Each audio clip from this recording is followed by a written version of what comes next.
Welcome to the future, where the glass is half full and you'll need new glasses, where you'll be jumping from conclusions. The past is alone, and a new future is born.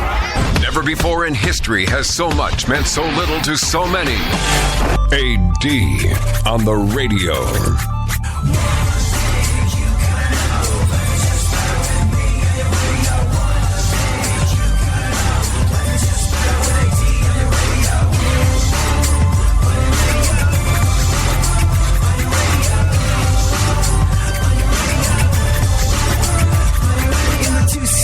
It's you and the senorita. Whooper blowing up the tweeter, cause it's me up in the speaker. Back in the mama seat, top down like a player. And the sound up in your ears, it is the dopest rhyme. Say I run a game like a cheater, I'm bomb. So,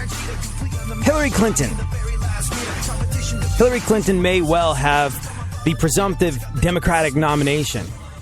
But our guest on the show today, Aida Rodriguez, is going to rule the freaking world, which is why we're really excited to have her here today. And, you know, Funkhauser and I were talking about the fact that Hillary Clinton is going to have an even better stab at being president in the not-too-distant future.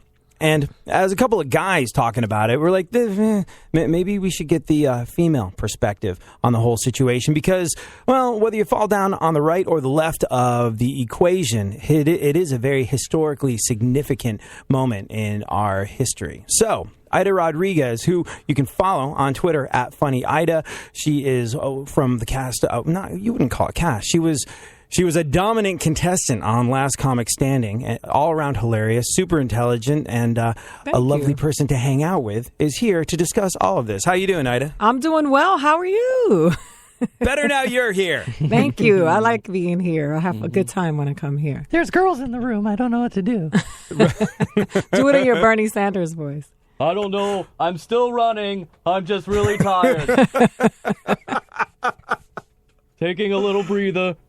Aida, you're about to mount your own presidential campaign. Is this true? I am. I want to run for president. I feel like if the guy from The Apprentice can run for president, then the girl from Last Comic Standing can too. You know, I had the same sort of thought, like right when Marco Rubio was still a thing, and he was trying to play Trump's He was a game. Thing? I'm sorry. Yeah, I'm a terrible Floridian. Well, Marco Rubio was still a thing, and he's trying to play Trump's game, and he was taking swings at him in a distinctly Trump style and making jokes about the size of his hand and how that pertains to the size of what is going on south of the equator, Donald Trump, if you were. And I was like, well, I have really big hands, and I'm great at your mama jokes, so therefore I'm just as qualified as any of these chuckleheads to get on the podium and say you should vote for me. So why the hell not? You would be infinitely more qualified, though. Oh, wow. Well, I mean, I think as a woman who has to run the budget of a single income household, I really know how to handle a budget, and I really know how to handle a deficit. I know how to manage people and teaching them, training them, preparing them to deal with other people of different cultures and different backgrounds. I think nobody can run the country better than a woman. That's a mom. I think that's the ideal president for the country. I think that once a woman who can run a household gets into that White House, you'll see things changing. Now, a lot of people would say, though, that Hillary Clinton does not fall into that category. She's not adept at running a household. She's like, I haven't driven since the 90s. And while I talk about debt, while I talk about income inequality, I'm wearing this $1,200 or $12,000 Armani jacket. Did you see that? And did you see how she caught heat for it? Yeah, but I think, and this is not in defense of Hillary, but I think that all the politicians do that. They're politicians. I love when people say things like, oh my God, Jennifer Lawrence is so amazing. She wears that dress. She wore her dress twice. It costs $9,000. That bitch should wear that dress twice. She should wear it 22 times. But I just think that, Hillary is a politician, just like everybody else, and is not exempt from the realities of what our politicians are like. And we are deluded into believing when somebody's rhetoric or narrative speaks to something that we're passionate about. We really believe that those people are amongst us. But how many times have you seen, Donald Trump at a Waffle House? I mean, have you ever seen Hillary Clinton shop at a thrift store? I mean, I think that's why people became so enamored with Obama. I remember the picture with his shoes, with the shoes worn out at the bottom. That really resonated with so many people. They were like, he's just like us. But no, he's not. He rolls with the Secret Service, and it's just a different reality. And we want to glorify celebrities so much in this country. Our politicians are celebrities. I was thinking about the fact that we've got one of the strongest and smartest women I know on the show today, and I found this in preparation for her getting on. On the left side of a strong woman stands a strong man. He is strengthened by her character. Ellen J. Barrier. Thank you so much for joining us today, Ida. Thank you for having me. Let's start the show. Hot 1, Hot 2, Hot 3, Hot AC from your radio live and uncut.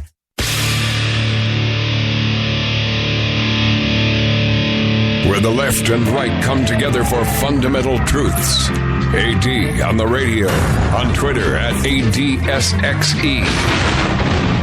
I do what I want, when I want, how I want. Every day you're going and working, running that rat race at that pace in that place will leave a bad taste for anyone, everyone working day after day. So buddy, I gotta say, for you, there's gotta be a better way. Yeah, and you do what they told ya. Company man, feel it, a mindless little soldier. How can you live like that and maintain your composure before it's begun? Your life's already freaking over. Yeah, I do what I want, when I want. So, the hilarious Aida Rodriguez is our guest on the show today. You can follow her on Twitter at Funny Aida. And you brought up something very interesting about Obama's shoes and what that did for his... people saw that the soles of Obama's shoes were all worn out, and that made him instantly more relatable to a lot of people. Like, hey, I've had worn out shoes too. He's just like me. And the reality is, no, he's not. No. But do you remember when him and Biden went for burgers? I think they did like healthcare reform. They were like, let's celebrate with a burger, which, will clog our arteries and put more of a burden on the taxpayers. But do you remember when they did that? I do. And it was like...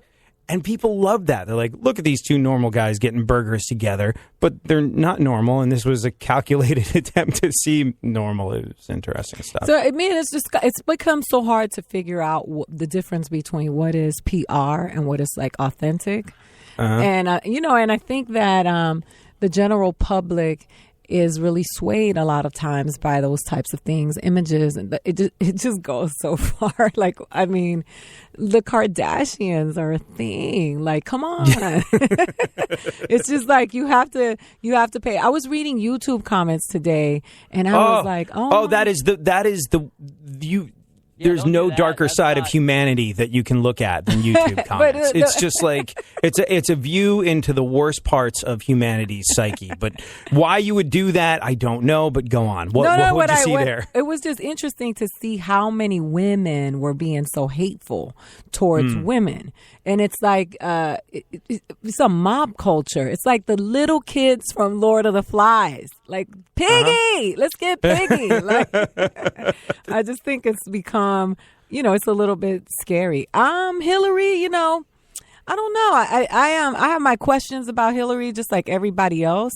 But at this point, I mean, Donald Trump, are we going to go into a war where we will be? I mean, I have friends in the military who feel like they have to prepare for war if Donald Trump becomes president. Yeah, I've heard the same thing. I've got friends that are reservists that are just like, if Trump gets in, that's the thing. But I mean, like, it's one of those things where it'll destroy your head if you really think about it too much. I mean, absolutely. Obama said, I'm going to get rid of nukes. Won a Nobel Peace Prize hot on the heels of that. And has built, well, not him personally, but under his presidency, there's been more building of nuclear devices. Wow, I George Bushed it there for a second. I suddenly sympathized with how that happened. There were more nuclear devices built than under any other president. It's crazy. But at the same time, are we speaking softly and carrying a big stick when we say we got lots of nukes? Let's not go to war. Who knows? Yeah, I don't know. We don't know anything. I mean, I think that, Donald Trump being in this and being an actual player in this is indicative of what people are feeling right now. And the whole Bernie Sanders effect, Donald Trump, these two people who have been so bold about their stand that are not the most orthodox stands and so many people gravitating towards them. You know, those people that Bernie brought to life are valid people. I was talking to a friend of mine today who actually is a Republican pundit, and he was talking about the value in the following of Bernie Sanders, like that he brought a real viable group of people to the table. And so I think it's just the disenfranchised, the marginalized, the left behind. This is who became alive with the rhetoric that these two people are presenting, because they were like, what about us? Everybody keeps talking to the super poor people and the super rich people. But what about us? We go to work every day and nobody's talking about us. And that's how you get somebody like Donald Trump, who says all this, you know, he's always saying these inflammatory remarks that shake people, but they're like, at least he's being honest. You know, I remember, and you know, the whole idea of a disappearing middle class or a marginalized middle class, I remember for the first time that really came home to me was right around the time when the real estate thing went kaput, like right around 2007 or so. And I remember, you know, hustling really hard, doing everything I could to not miss a mortgage payment and be able to come up with the goods. Yep. Meanwhile, I had a friend who, look, loved the guy to death, but made some extraordinarily poor choices in life. He got mixed up in some very bad drugs. And in the meantime, he'd also bought a house in Long Island in New York, the most expensive real estate that exists. And he had probably, I don't know, $350,000, $400,000 house. Became sort of like a minor league junkie and had no money. And, you know, people were sure he was going to lose his house, and he had a daughter, and it was a bad situation. And on the other side of it, you know, the Fannie Mae, Freddie Mac, that was going down the tubes. And through the middle of all this, as I'm struggling every single month to pay my mortgage and be responsible and not fall behind and not fall into debt and be a responsible contributing member of society, a taxpayer, somebody that helps the world go around, I'm like, wow, that's crazy. I'm glad I'm here doing the responsible thing. Right. Meanwhile, Fannie Mae, Freddie Mac, they get bailed out. And my idiot friend, the junkie who thought he was going to lose his house, he gets a bailout as well. I was like, here I am busting my ass, and my tax dollars are going to help these losers that can't get it together. What the hell? F me. So you're absolutely right. Those people did bring folks out of the woodwork that feel like they have been their hard work, their blood, sweat, and tears has been used to bail out the irresponsible for years. Very good. We will continue with this when we return.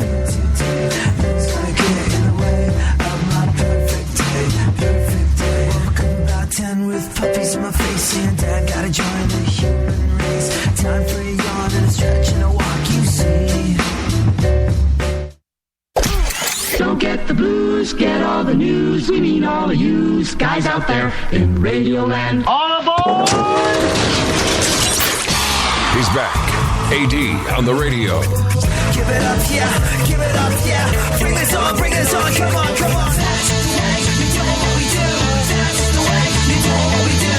That's the way we do what we do. We do what we do. We do what we do. That's the way we do what we do. That's the way we do what we do.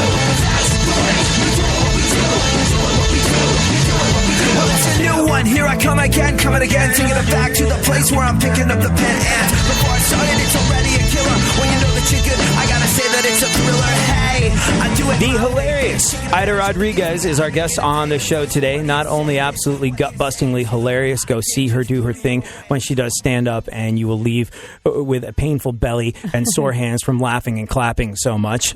She's also one of the smartest, strongest women on the face of the planet, and it makes perfect sense that she is here today on this historical occasion where we actually have a woman edging her way toward the White House with a legitimate shot, which I don't know if has this ever happened in the past?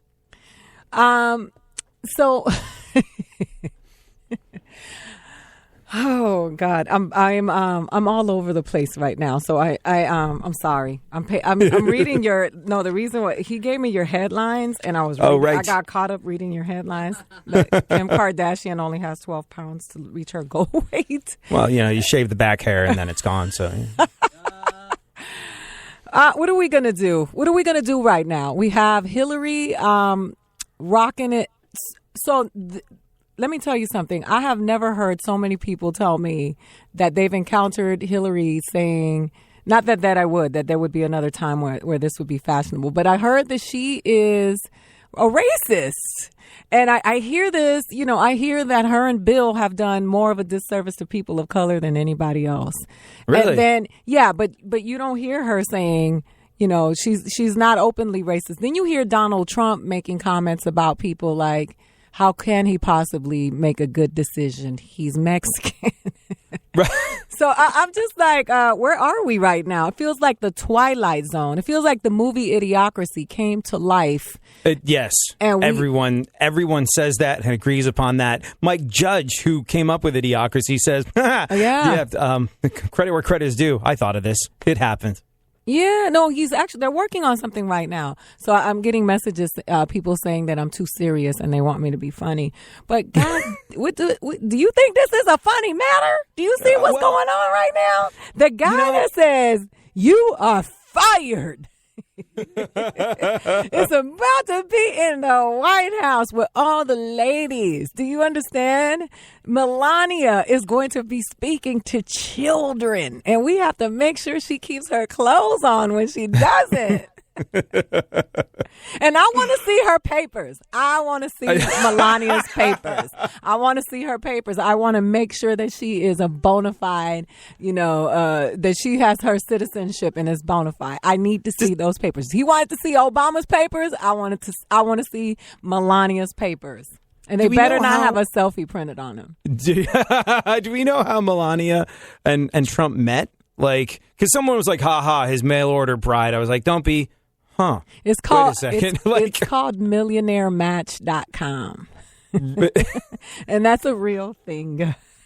That's right. Yeah, that's true. But it is a crazy time because, Donald Trump obviously represents a very extreme end of the spectrum, but Bernie Sanders, Funkhauser, do your Bernie Sanders super quick because it's the best I've heard. Who woke me up? I'm on vacation. I'm still running, still relevant. But the fact that someone could run and make as much headway as Bernie Sanders has, using the word, and look, I understand there's a very big difference between socialism and democratic socialism, but just to hear the word socialism in a presidential campaign in America and to have it not go down in flames on day one really says something about, it speaks to what you were saying earlier in terms of, hey, these are two radical outside candidates that are saying some stuff that just would not have flown years ago. This is not the first time Trump's taken a stab at being president. And every other time that he's done it, he's been laughed out of the room because people are like, this is President of the United States of America, not some stupid reality show. No, go home. But this time out, it's happening. And Sanders, even though Clinton's a presumptive nominee, is still kind of sort of happening. Let me ask you this. You suppose Bernie peels off and does a third-party stab at being president? He'll poll strong enough to be able to get up on the podium with him. Do you think that'll happen? I hope so. I hope they keep shaking stuff up. I know Jill Stein is the girl that the independents are rolling with. Unfortunately, Jill only has about 100,000 followers on Twitter. So that's an indicator that she's not popular with the people. And, right. And unfortunately, the social media thing is a thing, right? I was looking at Hillary's bio. Her bio is comical. It's not even you wouldn't think that this is somebody that's running for president. Have you seen her bio on Twitter? No. Okay. Hold on. Let's have a look here. Yeah, look at it. It's so funny because I'm like, everybody is trying to be the thing. But she says, wife, mom, grandma, woman and kids advocate, FLOTUS, senator, secretary of state, hair icon, pantsuit aficionado, and 2060 presidential candidate tweets. What that is Hillary going for the young vote. Absolutely. I'm gonna speak in a language that, and if you look, I'm on her Twitter page right now, and I'm reading that bio, which is clearly written in a manner that's going to appeal to millennials. And then I'm looking at that banner picture of her above, and it's basically Hillary reaching out and touching a bunch of, I'm going to say, 18 to 24-year-old people.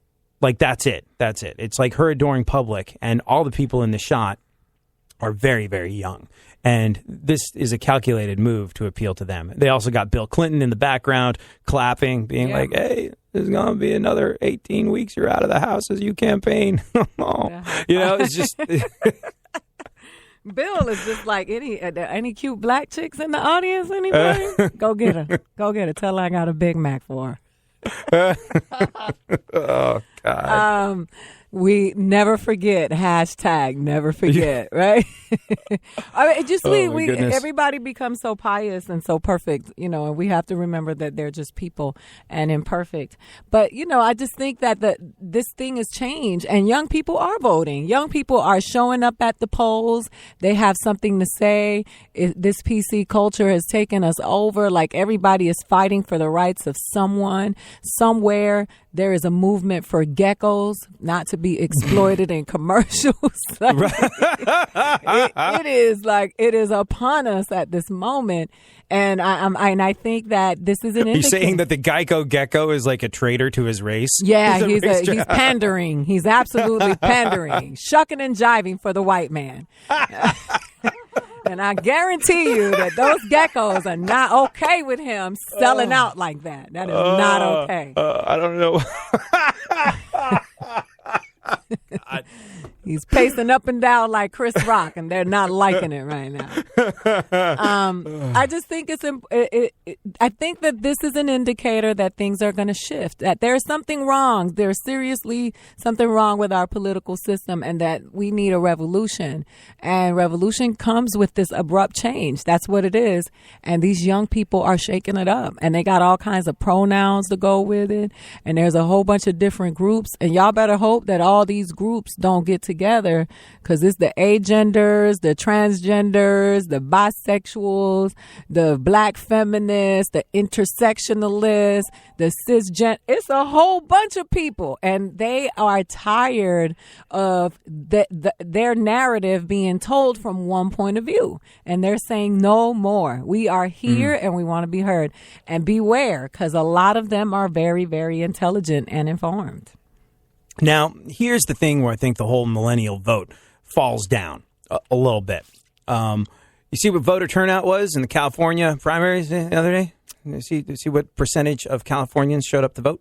I did not. I don't pretend to know what I don't. I did not. It is one thing to sit home and tweet and angrily Facebook feel like you're not represented. Yeah, but when only 15% show up, I think it was 15%, It was low. It was shockingly and disappointingly low. And I love the fact that people feel like they have a voice and they're represented. But here's the thing. The voice that people are getting and the representation they are getting is because, look, this is the first presidential election to really be that these campaigns are the first campaigns to be run on Facebook and Twitter. Like, that's it. Right. You don't have to spend $1 million, billions of dollars to get elected the way you used to. You just have to have a really effective social media campaign. I mean, obviously you need a ton of funding, but the game has changed with the advent of all these digital technologies, which since the last election cycle have completely engulfed the entire world. So people are falling down a little bit because is there an online voting thing? No, you got to either show up or you've got to mail it in. And that involves a stamp, and what millennial knows where, where do you get when I went to vote, most of the people that were voting were actually older than I am. It was a lot of older people. But what I will tell you this, I think a lot of Bernie supporters did not come out because I think that the trick that the Clinton administration used when they said that she nabbed it before even California voted kind of sent that despair to those voters that did not turn out, which I feel they should have turned out anyway. But I feel like they did a good job. They were like, yeah, she got it. Don't even worry about it, Bernie people. You might as well come out and vote for her because it's all her. And they fell for it. And a lot of people, have this sense of despair. But I think, the super delegate system, the feeling that voting really doesn't matter. There's you're talking about a generation of conspiracy theorists that have access to information that can prove any contention that they stand on, whether it is, there are 12 families that pick the president, or there is a committee, a worldwide committee that selects all the rulers. They have all this information online that supports what they believe. They have this sense of despair that voting really doesn't matter. And I don't know how that happened in the last few years, because when Obama was running, people that were putting down, they were putting down whatever they were doing to go vote. You know what I'm saying? And so it's just interesting to me how in the last 8 years we've become so, and we dwell on depression and being, I have anxiety, I'm depressed. This is a new thing. I'm bipolar. That's the new thing. I'm on my meds, and I'm not making fun of people who actually have mental health issues. But I am saying there are a lot of people who are they're just filled with despair. We're such a negative culture. We're so driven by negativity. And as we were talking about the YouTube comment section, you're so driven by that I bet you that there's a lot of despair as to why people didn't show up to vote. Because, remember before California voted, it was announced that Hillary probably did. They were like, she got it. She nabbed it. So a lot of people were like, forget it. I'm not going to vote. And you know what I did see? I did see a lot of tree huggers in that independent voting line, and I was like, those were my people, because I was registered independent my whole life, and I just switched my political affiliation this year because I felt. Or you don't have to say, but I will. I chose. I became a Democrat. Because of this election, because I wanted to be active in the primaries, and I couldn't be active in the primaries. How jacked up is it that you need to be a joiner to be active in the primaries? This is a country that celebrates individual liberties. Yeah. But if you're not part of this club, you don't count until basically all the good stuff is over. Yeah. Bananas to me that you had to do that to be active in the primary. But it's one of the most flawed parts of our political system, is that your vote doesn't count unless you are willing to throw your lot in behind someone officially on paper and register as this. It's crazy. Yeah, it is. And you know what? I was looking at the people that were there that were voting independent, and you could see the other people looking at them like, you guys are just wasting your time. Like, what is this for, a Facebook update? Are you really, and it's so sad, but it's just like, and for me, I've been registered independent my whole life. I've never been a I never wanted to, I've always voted for the issues and voted for what the platforms and what concerns my community. I'd never vote for people. And it's just sad. Those independent votes, in the past, I would have agreed with the folks that said they were possibly being wasted. Now I think it's more important than ever, and Ida and I will discuss why when we get back.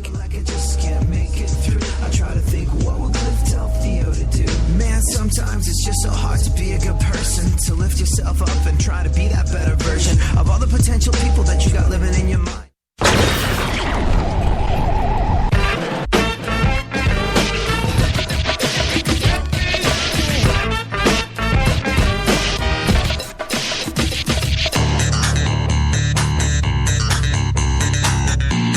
Now, more AD on the radio.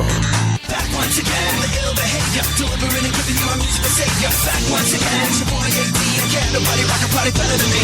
Back once again, the ill behavior, delivering and giving you a musical savior. Back once again, it's your boy AD again. Nobody rock a party better than me. So in the past, that independent vote, I don't feel like either of these folks represent me when it comes time to pull the lever for democracy in a presidential election. I'm going to vote none of the above. I'm going to vote this fringe candidate or that fringe candidate. In the past, a lot of people would have told you that was a wasted vote. And in the past, there's a very good chance that I would have agreed with them and said, it's kind of true. Here's the thing.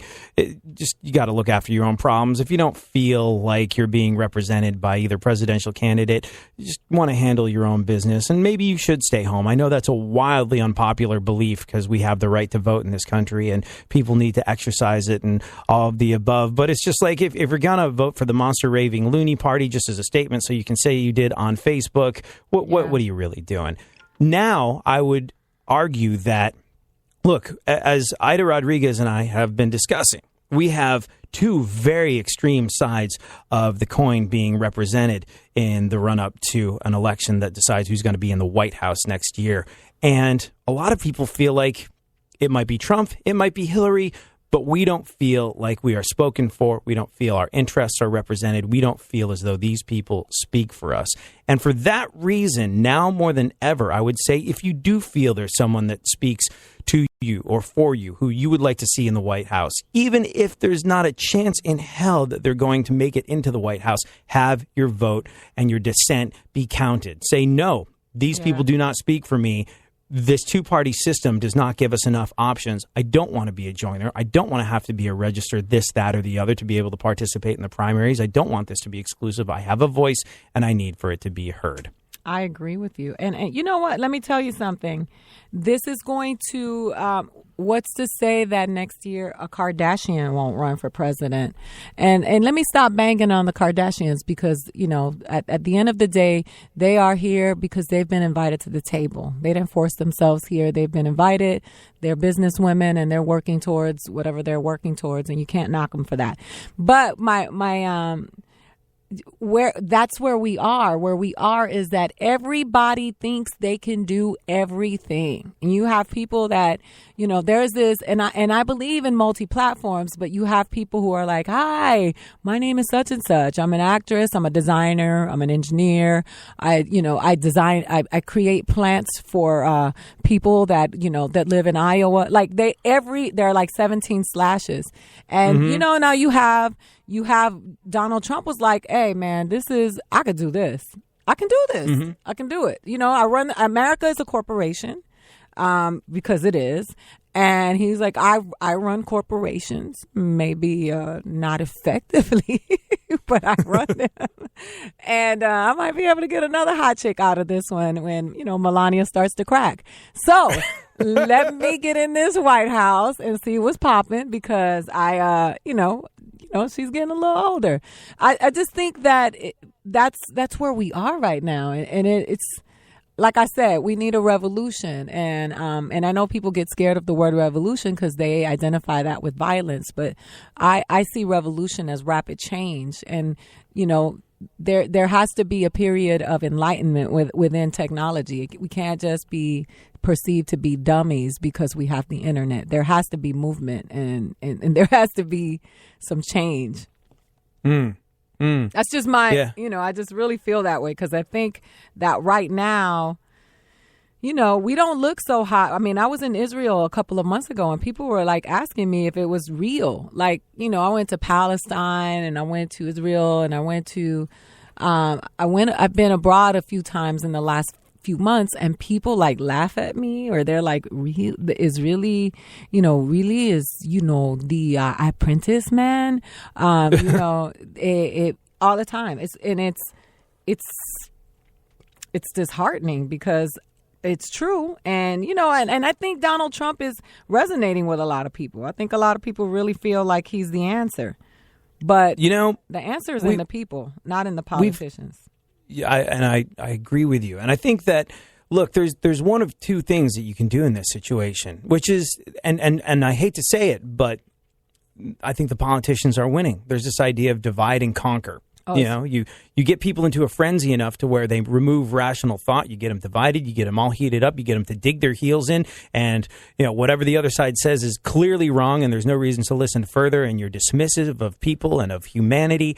And that's how you win elections in this day and age. You divide and you conquer. And my challenge to anybody that listens or anybody that's part of this is to use it as an exercise in humanity. Remember, yes. I don't care if you're a Trumper or in Hillary's corner. Look, there's going to be people that you love and respect and admire that are going to vote for someone that makes you go, what the hell are you thinking? And the answer, I think, the only way we all win out of all of this is to actually think, what the hell are they thinking? I respect this person. I admire this person. They're a valid human being. Why do they feel so differently than I do? And you don't have to agree with them. But if you can try and understand their perspective and not be insulting and not be quick to judge and not be so divided the way the politicians have us and try and build a little bit of an understanding as to why they feel that way. I think that's the way forward. No, I completely agree with you. Just on my Facebook page yesterday. I can't wait to get to the point where I just delete all my social media because it is disheartening, it is depressing, and it is disgusting sometimes. And there were so many Hillary Bernie people fights on my pages, and I had to post, like, when did these political parties become the Red Sox and the Yankees? Because it's become it's such high school behavior where, like when I tell you the Hillary and Bernie supporters, I said, you guys are criticizing the GOP for their behavior, but you're mirroring it. You're doing the same thing that they're doing. Same thing. And and I was like, mind you, the children are watching. And that is the most embarrassing thing, because how are you going to tell a kid, hey, don't disrespect people if they don't believe the same thing that you believe? Don't berate other people for their beliefs. And you're doing it every single day online. It's really ridiculous.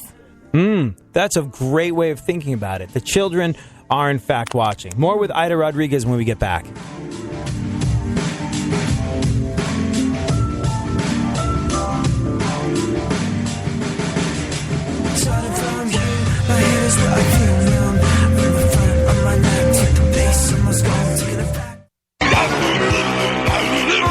There's something happening here, and you should know what it is. The Dumbing Up of America. Now, more AD on the radio.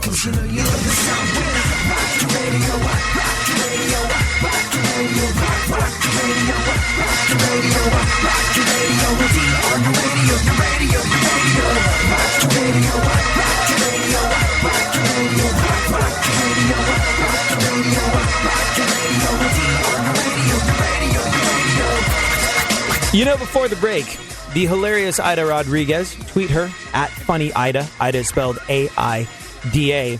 Made a very interesting point about social media and about the division that we're experiencing, not only on social media, but also within the confines of real life when it comes to this election. She was like, how are you going to behave like that? The children are watching. Every value that you're trying to instill into your child with regard to respecting other people, with regard to acting like an adult, with regard to just being freaking plain old polite, you're throwing it out the window, and you're putting a digital record of that dismissiveness of all these values you're trying to pass on to the next generation online in perpetuity. And you bring up an excellent point. It's funny, friends of mine that have a kid say it really helped them be better when they disagreed. Because when they're yelling at their kid, when their kid was throwing a tantrum, not yelling at their kid, but when their kid was throwing a tantrum, or their kid was being rude or wrong or just doing something that they shouldn't be doing, they would say to their kid, very simple, you need to be nice. You need to be nice. Don't do that. That's not nice. You need to be nice. And they said when they started fighting with one another, they said it evolved them as a couple to where they could just go, hey, we're trying to teach these values to our kid. And when one of them would get snappy or short or uncool with the other one when they were having a disagreement, they would just turn to him and say the same thing they said to their kid, you need to be nice. And they said it really helped evolve their relationship. But people aren't doing that. They're not being nice. And especially in the run-up to this election, Aida for president, by the way, people aren't being nice. Well, you I'll tell you have who's a kid. Being nice. Bernie Sanders is being nice. He just spoke. He speaks after White House meeting, and he says that he will work with Hillary Clinton to help defeat Trump. So I mean, at least that's a step in the right direction, where they can, even if it's just politics, that they've decided to work together, because the bickering and the fighting it looks, and it trickles down to the kids. Because if you watch, I look at the kids on Facebook and I look at the kids on Twitter, they're fighting with each other too. Like the Bernie people hate Hillary, and I'm like, what makes you any different than Ted Cruz and Donald Trump people? It's the same thing. It's the same thing. And what's very interesting is, I think Bernie Sanders is one of the most fascinating people to come along in a very long time, because all my sort of like right-wing libertarian buddies, and really, if you want to boil it down to it, I don't like to define myself as anything, but my values seem to be more libertarian than anything else. Leave me alone. Stay the hell off my lawn. I'm going to take care of my own money.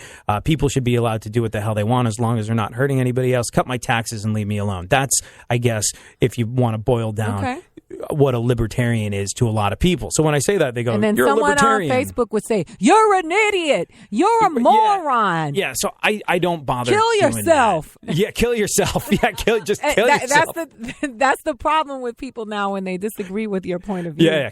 Well, you disagree with me, kill yourself. End your life. Suck on the business end of a shotgun. Do us all a favor. I slightly disagree with you on this, therefore you shouldn't live. Like, people say these things. It's my crazy. sister-in-law posted on Facebook when Obama got elected and beat Mitt Romney. Her post was, she's a school teacher, and she said, stupid is as stupid does. And I was like, I told my brother, I said, first of all, that's insulting and offensive, and that's indicative of a lack of intellect, because when you declare that someone is stupid because they disagree with you, that makes you stupid. Secondly, as a school teacher, that is sending like such the wrong message to children that they should, that if somebody doesn't agree with you, you should throw a tantrum. And the reality of it is that he's all of our president, and we got to roll with it when we like it or when we don't. I mean, that's just that's the truth. You're right. And I think part of the reason that Sanders is so interesting is because like the libertarian folks that I was talking about, very, very sort of like, these are folks that do a lot of research, and like, they've arrived at the idea to be a libertarian by thinking a lot about what matters to them and who they are and what they're all about. And they usually tend to lean pretty far right. And what I find to be fascinating about Bernie Sanders is he seems to, not in all cases, hear me on this one, he seems to command a certain amount of respect from the right for being a person of principle. At the very least, I've never ever heard any of these folks be anything other than completely dismissive of people on the left, except for Bernie Sanders. It's very interesting how he's managed to not pull people over from the right that would ever actually vote for him, but command a certain amount of like, this guy's got some stuff to say, and it seems to be coming from a good place. Therefore, don't agree with him, but respect him and respect his opinion. It's interesting times. I completely agree. I think that he really, he was coming from a very authentic and genuine place, and which is why he resonated with so many people who feel, left out, and the constant narrative that there'll never be a Jewish president, which is really sickening to hear, where, Bernie didn't, he just didn't, his agenda was about the people, and that's what he kept focusing on, and he kept talking about was the people. And I just think that we got caught up with so many other things. And, at the end of the day, you talk about how you want somebody real and you want somebody in your corner that's speaking your language. You're always complaining about these student loans, always complaining about these taxes. Here's this guy speaking this on your behalf, but yet you condemn him for not being polished. And so it not being, savvy, not being sophisticated. Well, what do you want? What do you want? Do you want savvy, sophisticated, polished, telling you lies and saying everything that a politician should say?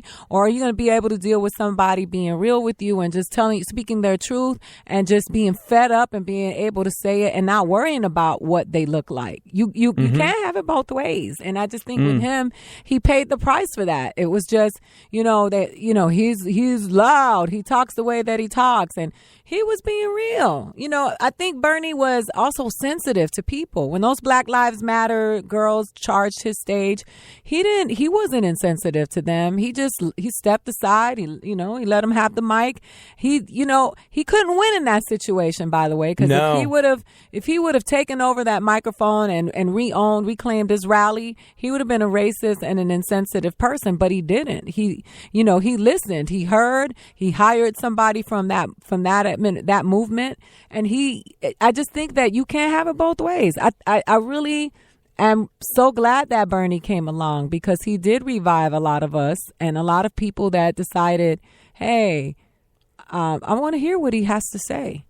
I don't ever speak publicly about where I am because, I'm somewhere in the middle as well. I'm not going to, I don't lean too far right, too far left. I am in the middle. I will jump in the front, on the front line for the things that I believe in, but I'm not going to chop your head off if what you believe in doesn't align itself with me. So long as what you believe in is not about oppressing other people and, denying other people their rights, their freedoms, and their justice.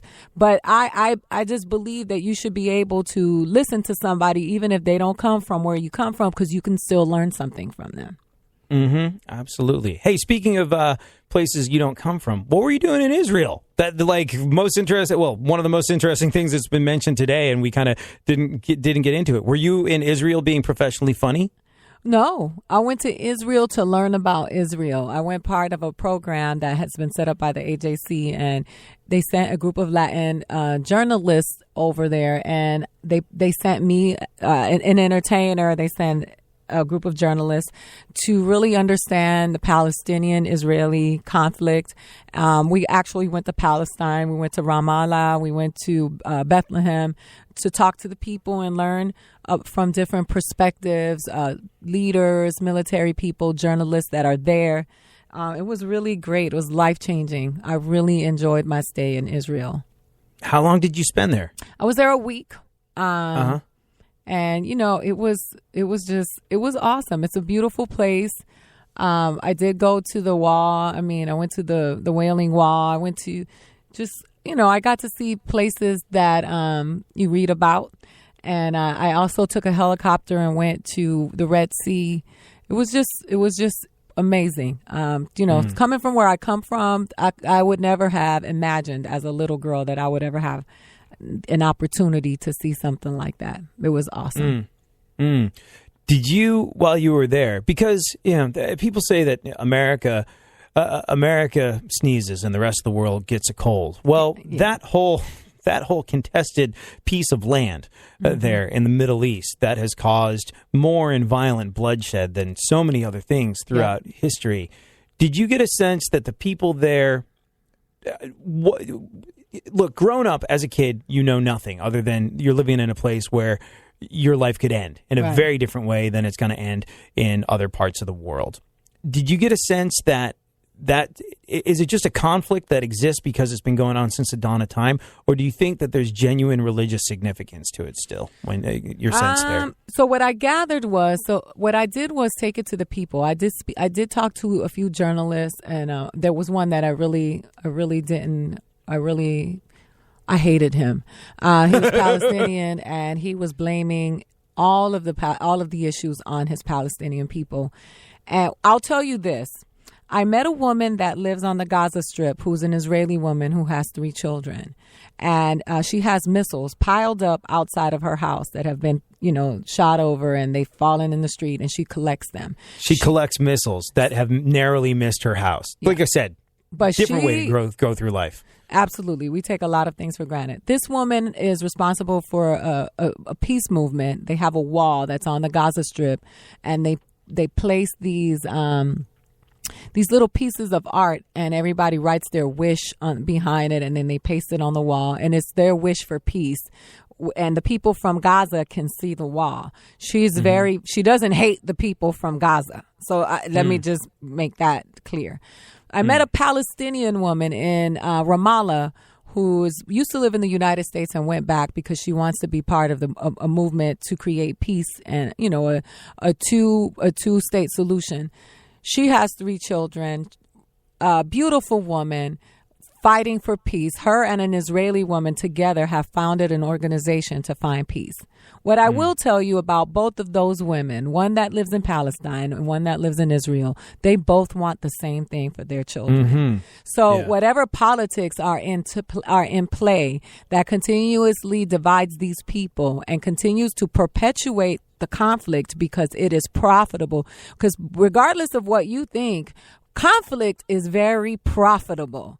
They both want the same thing. They both live under terror, And they both feel that their children deserve peace and to understand the other side and should be able to live harmoniously with one another. And I will tell you that I always listen to the mothers because the mothers have their finger on the pulse. Aida Rodriguez is a woman that has her finger on the pulse, and we thank her so much for joining us here today. Vote for Aida. Aida for president. Follow her on Twitter at Funny Aida, AIDA. And like I said, if you get a chance to see her do stand-up, take it. I'll be in Denver the week before July, June 30th, that weekend. But next week, I'll be in Indianapolis at Broad Ripple, June 18th, 19th, and 20th. So please come see me. I would love to hear what you have to say, even if you disagree with me. She can give people the benefit of the doubt even when they don't deserve it. And sometimes you feel good about yourself for being